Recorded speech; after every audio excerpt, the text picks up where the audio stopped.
आहे तो या ठिकाणी निर्माण झालेला आहे आणि इथले जे पुरुष प्रेक्षक आहेत ते सुद्धा या ठिकाणी हा प्रयोग पाहून प्रत्येक सावित्रीला ते पुढे आणण्याचा करतील हा एक संदेश या नाटकाच्या माध्यमातून या ठिकाणी गेलेला आहे। आपण रंगकर्मी संध्याकाळी नाटक दाखवलं गेलं, मोबाईल चांगलं होतं, प्रकाशन चांगली होती, त्याच्यानंतर स्टेज चांगलं होतं आणि असं नाटक मी पाहायला बनवत राहतो, त्यामुळे मी नेहमीच काही नाटक पाहतो, असं नाटक होणे नाही। पहिल्यांदाच मी म्हणजे नाटक बघितलंय, शब्द नाही सांगू शकत, शब्दात नाही सांगू शकत, इतकं छान प्रत्येक कलाकाराने ते परफॉर्म केलेलं आहे आणि सगळ्यांना गाजवण्याचं जे काम केलेलं आहे। स्पेसिफिकली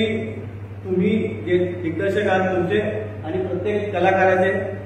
जळगावमध्ये अशा पद्धतीचं नाटक मी तरी अजूनपर्यंत बघितलेलं नव्हतं। म्हणजे बहिणाबाईचा पण उल्लेख खूप सुंदर केला आणि सागर तर इतका छान झाला, म्हणजे जे म्हणतो ना आपण की खूप जल्लोषाने आणि खूप अगदी ताकदीने खूप सुंदर